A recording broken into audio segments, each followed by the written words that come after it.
तो reproductive health में अभी तक हम बात कर चुके, कई सारे पॉइंट्स हमने डिस्कस कर चुके।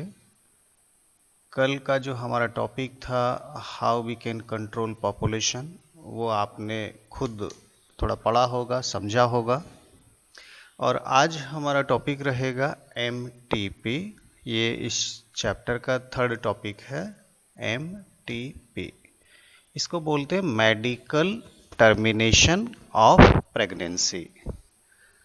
मेडिकल टर्मिनेशन, टर्मिनेट करना, किसी को हटाना, रिमूव करना, हाँ, ये कहलाता है टर्मिनेशन। तो मेडिकली टर्मिनेट कर दिया जाता है प्रेगनेंसी को। मान लीजिए यूटेरस के अंदर एक बेबी है, इम्प्लांट हो चुका है यूटेरस के अंदर।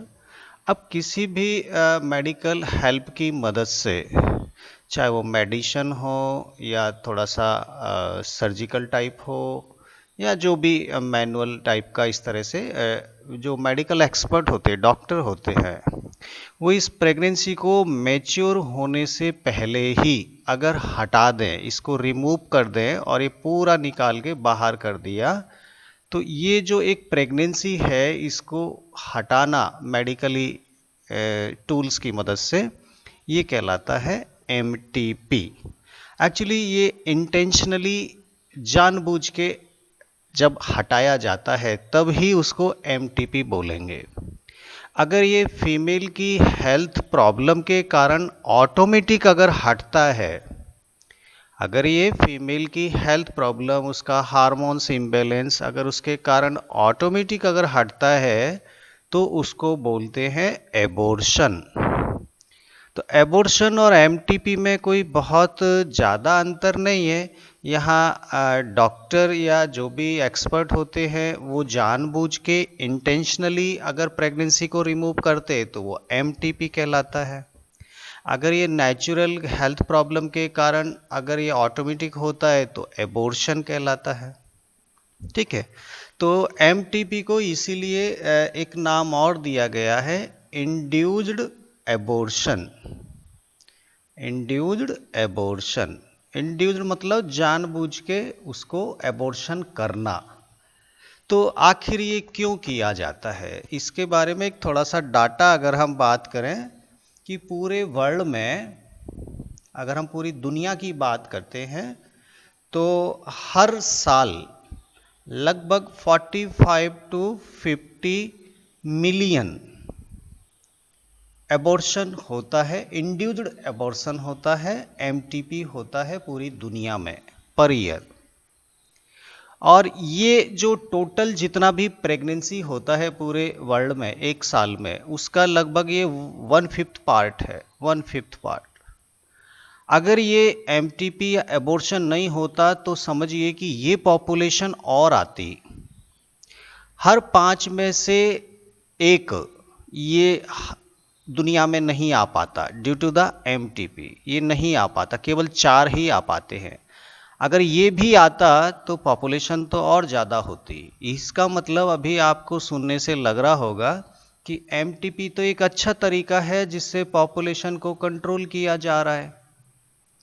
ठीक है, कहीं ना कहीं पॉपुलेशन कंट्रोल भी हो रहा है, बात तो समझ में भी आ रही है, क्योंकि इतना सारा MTP अगर नहीं होता तो ये भी दुनिया में आते और पॉपुलेशन हमारी बढ़ती। क्या ये तरीका ठीक है? तो जब हम अलग अलग सोसाइटी में बात करते हैं MTP के बारे में, तो बहुत सारे इमोशनल, एथिकल, कुछ ऐसे इश्यूज हैं, कुछ सोशल हैं, कुछ रिलीजियस ऐसी बातें हैं, बहुत सारे धर्म ऐसे हैं जो इसको सही नहीं मानते और इसको इल्लीगल करार देते हैं। ऐसा नहीं होना चाहिए। नेचर जिसको जन्म दे रहा है, आप उसको किल कैसे कर सकते हैं? एक तरह की ये मान लीजिए एक हत्या आप कर रहे हैं, किसी को आप किल कर रहे हैं जानबूझ के। तो ये जो इथिकल, सोशल, रिलीजियस, ये जो ये ऐसे इशू हैं, उनके कारण MTP हमेशा एक विवाद का पॉइंट रहा। कई देशों में ये एक बहुत बड़ा मुद्दा बना कि MTP होना चाहिए या MTP को 100% बैन करना चाहिए। ये दोनों ही बातें टाइम टू टाइम उठी। ठीक है, कई हमारी जो मुस्लिम कंट्री हैं वहाँ पे 100% इसको बहुत ज़्यादा इसका विरोध भी किया है, और वाकई में विरोध होना भी लाजमी है। एक्चुअल में फिर गवर्नमेंट का क्या डिसीजन बनेगा, आम आदमी क्या चाहता है, जिनका सोशल रिलीजियस और ये सब है वो बैन करना चाहते हैं। कुछ ऐसा केस भी देखने को मिले जहां अगर एमटीपी नहीं करेंगे तो फीमेल की डेथ हो सकती है, वो बहुत क्रिटिकल कंडीशन में है, रिपीटेड बार बार प्रेगनेंसी हो रहा है, जस्ट अभी प्रेगनेंसी से फ्री हुए तुरंत अनवांटेड फिर से प्रेगनेंसी मेंटेन हो गया, या उसका हेल्थ इशू है, अगर मान लीजिए बहुत कमज़ोर फीमेल है और बार बार ये प्रेगनेंसी मेंटेन होता है तो उसका लाइफ थ्रेटनिंग कंडीशन हो जाएगा। क्या उस फीमेल को हेल्प नहीं करना चाहिए? कोई इस तरह का कोई क्राइम हुआ है, चूँकि सोशल लेवल के रूप में हम बात कर रहे हैं, हमारे समाज में रिप्रोडक्टिव बहुत सारे क्राइम होते हैं, अगर वहाँ कोई अनवांटेड प्रेगनेंसी मेंटेन होता है तो क्या उसको रखना ज़रूरी है? तो ये दोनों ही बातें कहीं ना कहीं समझ में आ रही है कि बैन भी होना जरूरी है, क्योंकि बहुत सारे लोगों की आस्थाएं जुड़ी हुई है, और ये थोड़ा सा अलाउ भी होना चाहिए, क्योंकि कई ऐसे केस हैं जहां एमटीपी करना वाकई में ज़रूरी होता है, नहीं तो उस फीमेल की लाइफ ख़राब हो सकती है। तो ये जो सिचुएशन है, इसको ध्यान में रखते हुए हमारे भारत देश में अगर हम इंडिया की बात करें तो हमारे इंडिया में 1971 में एक एक्ट बनाया गया, एक कानून बनाया गया जिसमें एमटीपी को लीगल करार दिया गया। एमटीपी को क्या मान लिया कि होना चाहिए, लीगल हो गया। लेकिन लीगल कब? बहुत सारे स्ट्रिक्ट रूल फॉलो करने पड़ेंगे, बहुत सारे स्ट्रिक्ट रूल्स बनाए। केवल तब लीगल इसको कहेंगे जब आप इन रूल्स को फॉलो कर रहे हैं। अगर इन रूल के अंतर्गत आपका केस आ रहा है तो मेडिकली हेल्प आपको मिल जाएगी और आपका प्रेगनेंसी को टर्मिनेट कर दिया जाएगा। तो ये जो रूल है ये बनाना बहुत ज़रूरी था। अगर ये रूल नहीं बनाते तो कोई भी एनी टाइम इसका मिसयूज करता। खास तौर पे जो मिसयूज होता है वो फीमेल फिटिसाइड पे होता है। फीमेल फिटिसाइड ये ऑलरेडी हम लोग कई बार बात कर चुके हैं। फीमेल फीटस को किल कर दिया जाता है एम्ब्रियोनिक स्टेज में।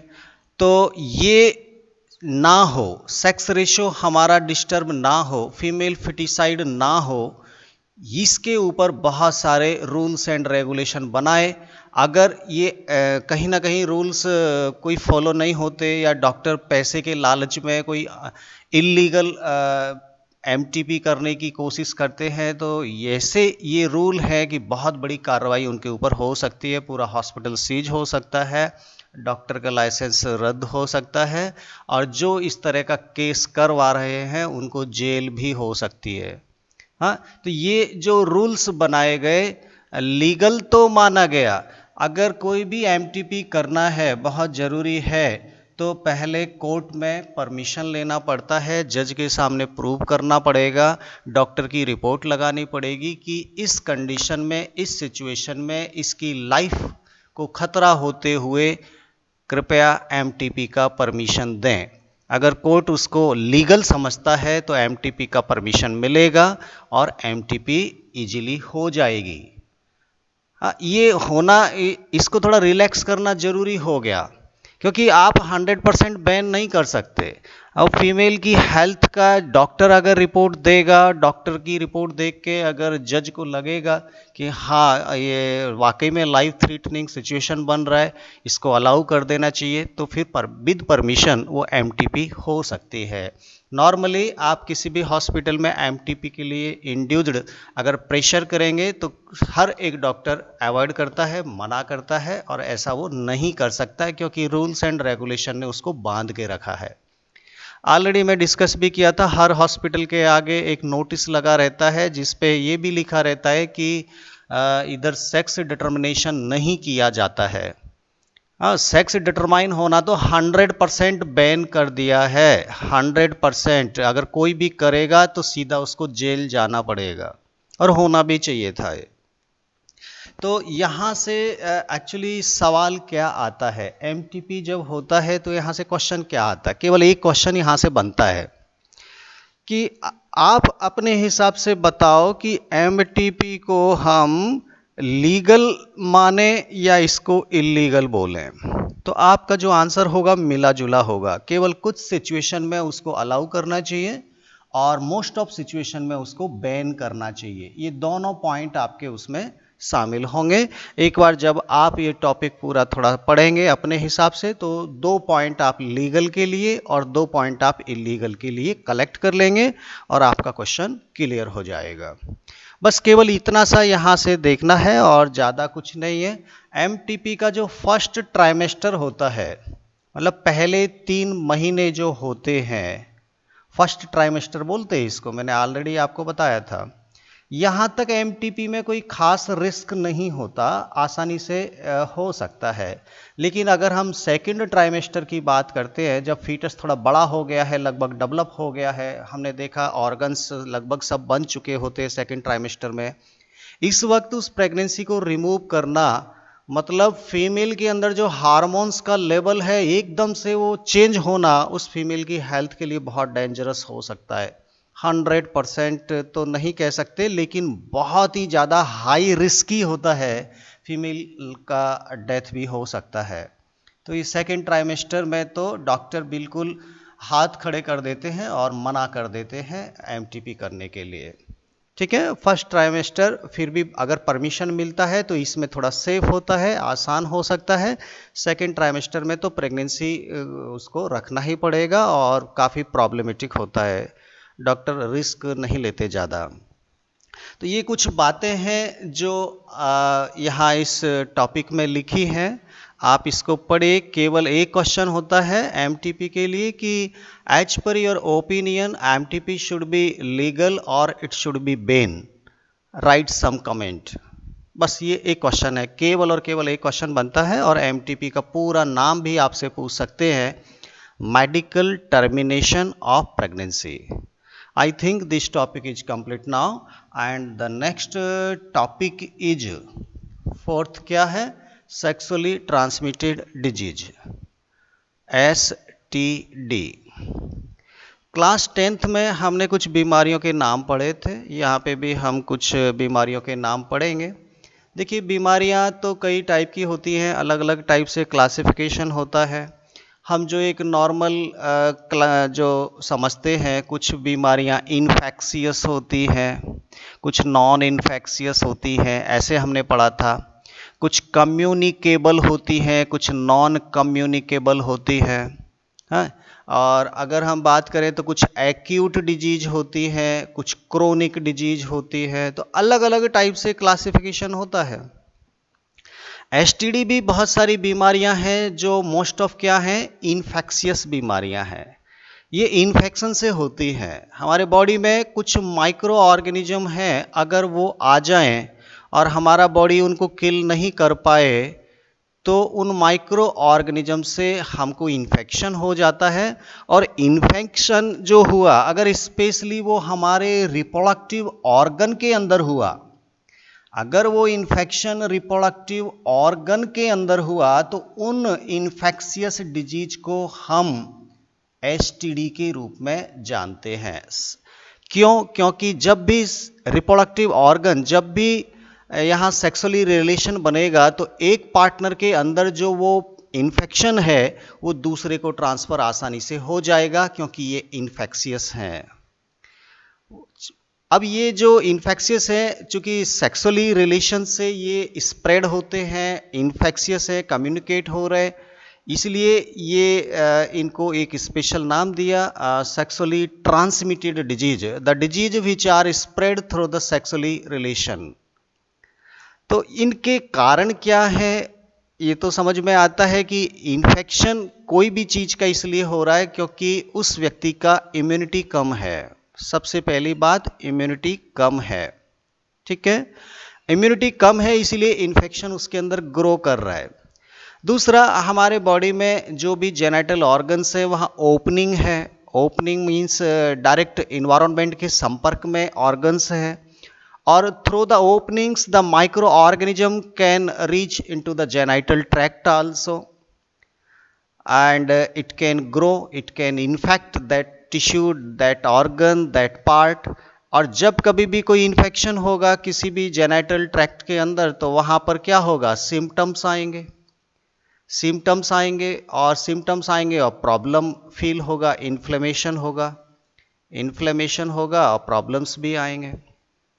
तो ये एक जनरल है, जब कभी भी कोई इन्फेक्शन होता है तो इन्फेक्शन के सिम्टम्स आते हैं और वहाँ इन्फ्लेमेशन होता है, जलन होता है, इचिंग होता है, स्वेलन होता है, फ्लूइड डिस्चार्ज देखने को मिलता है। इस तरह का ये एक जनरल सिम्टम्स है लगभग हर बीमारी के लिए।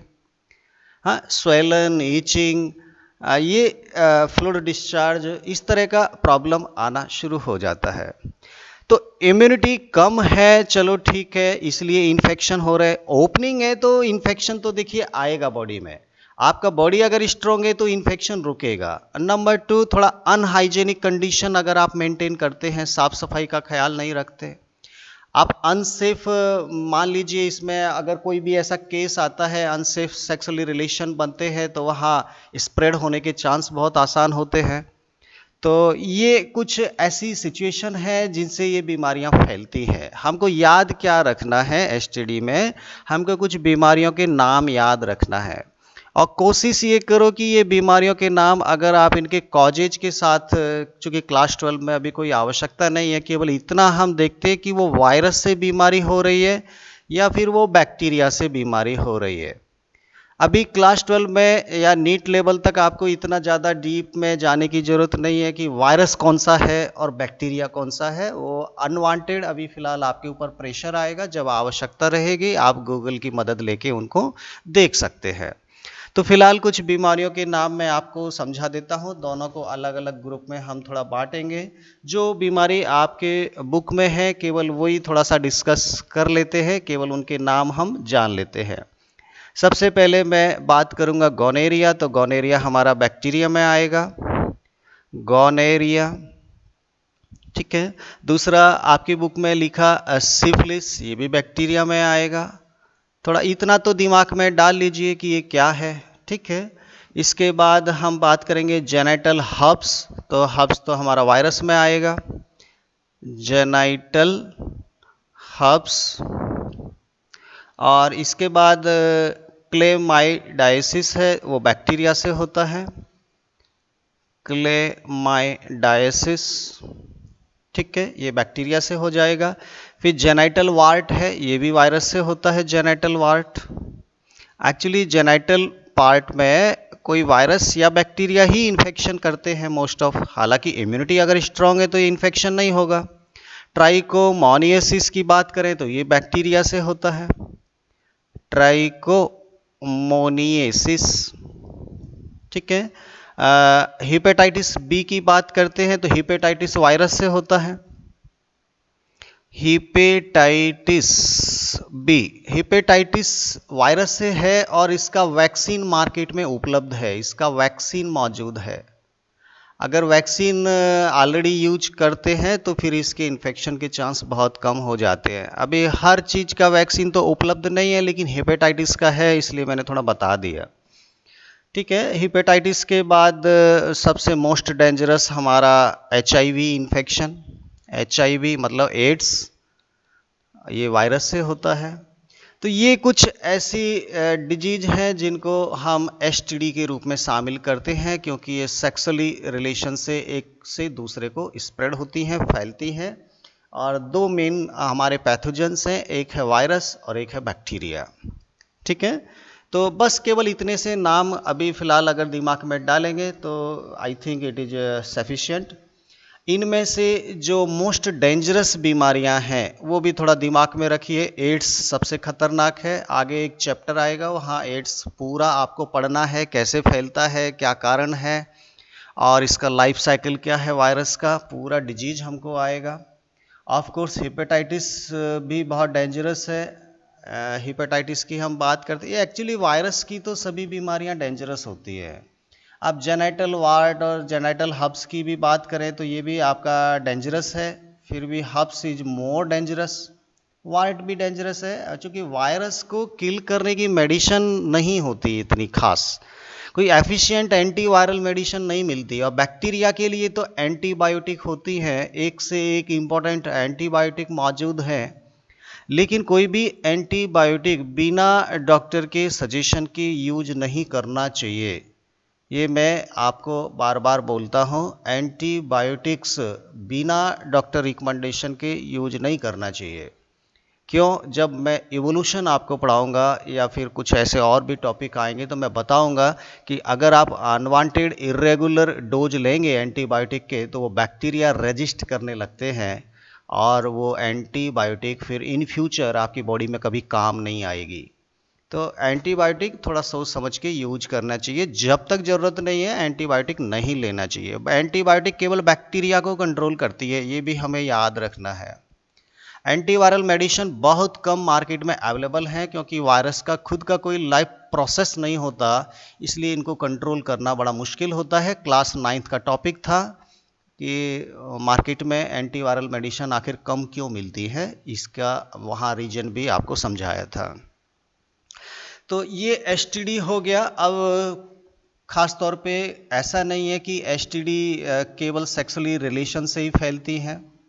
कई बार इन्फेक्टेड निडल या ब्लड ट्रांसफ्यूजन, उनसे भी ये बीमारियां एक से दूसरे को फैल जाती हैं। ब्लड ट्रांसफ्यूजन हुआ, हाँ, और मान लीजिए एक इन्फेक्टेड निडल अगर यूज हो गई इंजेक्शन के रूप में, हमने एड्स में पढ़ा है, हाँ, तो ये उनसे भी स्प्रेड हो सकती है। ऐसा कोई हार्ड एंड फास्ट रूल नहीं है, लेकिन ये कहीं ना कहीं एसटीडी में ही शामिल होंगी। अब एसटीडी में सिम्टम्स क्या आते हैं? जो रिप्रोडक्टिव ऑर्गन है वहाँ पे सिम्टम्स वही हैं, सिंपल से इचिंग होगा, फ्लूइड डिस्चार्ज होगा, थोड़ा पेन भी फील होगा, स्वेलन आएगी, हाँ, ये एक जनरल है। लेकिन मेल के अंदर जो सिम्टम्स हैं वो आसानी से दिखाई देते हैं, और फीमेल के अंदर एक्चुअली जो इन्फेक्शन है उसके सिम्टम्स बहुत स्लो और लेट आते हैं, और इस कारण फीमेल हेजिटेशन के कारण अपने इन्फेक्शन बहुत जल्दी शेयर भी नहीं करती हैं।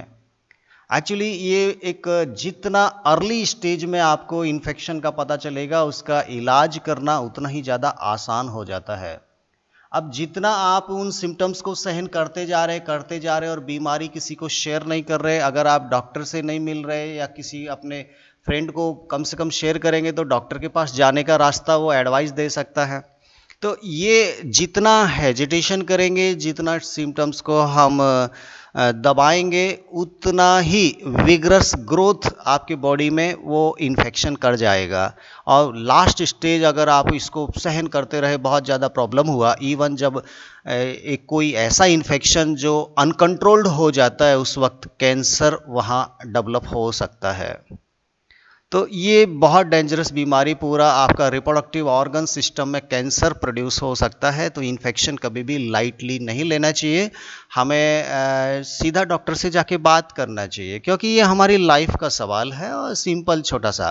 अगर आप इसको अवॉइड करते जा रहे तो इवन प्रेगनेंसी मेंटेन नहीं होगी इन फ्यूचर। अगर ज़्यादा इन्फेक्शन हुआ, ऑर्गन प्रॉपर काम नहीं कर पाएंगे, इनफर्टिलिटी केस बढ़ जाएंगे, हाँ, और बाकी में बहुत मेंटली डिस्टरबेंस भी फील होता है। तो सीधा सिंपल इन्फेक्शन होता है, जैसे हमको खांसी जुकाम, मच्छर काटने से मलेरिया हो रहा है, टाइफाइड हो रहा है, हम डॉक्टर के पास जाते हैं, ऐसे ही इसके पास भी जा सकते हैं। बोले such like symptoms are found and so please suggest some medicine, वो तुरंत आपको मेडिसिन देगा और आप 2 एंटीबायोटिक खाएंगे, वो बैक्टीरिया आपके कंट्रोल हो जाएंगे, बस काम बन जाएगा, हम लोग सही हो जाएंगे।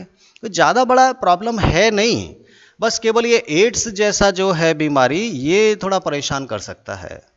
बाकी और सब क्यूरेबल है, इतना ज़्यादा नहीं। हेपेटाइटिस का तो वैक्सीन मिलता है, वो इंद्रधनुष मैंने बताया था आपको, हेपेटाइटिस उसमें शामिल है, आजकल मार्केट में अवेलेबल है वैक्सीन, वो हम लगवा सकते हैं। ठीक है, तो ये सब कुछ ऐसी बातें थी जिनको जानना जरूरी है, और इस तरह से आपसे बात करना भी इसलिए ज़रूरी है क्योंकि सबसे ज़्यादा जो रिस्की एज होती है एसटीडी की, वो 15 to 24 ईयर्स मानी जाती है। 15 से 24 साल ये सबसे इन्फेक्शियस एज होती है एसटीडी के लिए। और इस एज में एक्चुअली ना तो इतना नॉलेज होता है और ना हमारे पास इतना बहुत हेजिटेशन भी बहुत होता है, हम लोग शेयर नहीं कर पाते अपनी प्रॉब्लम। उसके चलते ये एक बहुत बड़ी एक प्रॉब्लम बन चुकी है। और हम रिप्रोडक्टिव हेल्थ में अगर रिप्रोडक्टिव हेल्दी बनना चाह रहे हैं तो एसटीडी को तो खुल के बात करना पड़ेगा, एसटीडी के ऊपर खुल के हमको आना पड़ेगा। तो इसलिए ये पॉइंट यहाँ पे कुछ डिस्कस किए हैं। जब आप ये टॉपिक पढ़ेंगे आपको सब कुछ समझ में आएगा। यहाँ पे बस ये बीमारियों के नाम आपसे पूछे जाते, इवन कुछ 2-3 पॉइंट लिखे हैं आपकी बुक में, जनरली वो भी पूछ लिए जाते हैं कि क्या प्रिकॉशन करें कि हमको एसटीडी ना हो। वो पॉइंट आप थोड़ा पढ़िएगा, आपको आसानी से समझ में आएगा। ठीक है, तो ये जो आपके कुछ छोटे छोटे टॉपिक थे मैंने आज कंप्लीट किए। अब फिर मैं एक लास्ट टॉपिक और थोड़ा सा इस चैप्टर का अगर मैं शेयर करूँ, बात करूँ आपसे, तो वो बहुत इंपॉर्टेंट टॉपिक है जिसे हम बोलते हैं इनफर्टिलिटी। और ये एक वाकई में सबसे ज़्यादा इम्पोर्टेंट पार्ट है इस चैप्टर का। इसको सही ढंग से समझेंगे और काफ़ी अच्छे ढंग से समझने का प्रयास करेंगे। ये जो क्लास होगी इसको मैं कर लूँगा तो ज़्यादा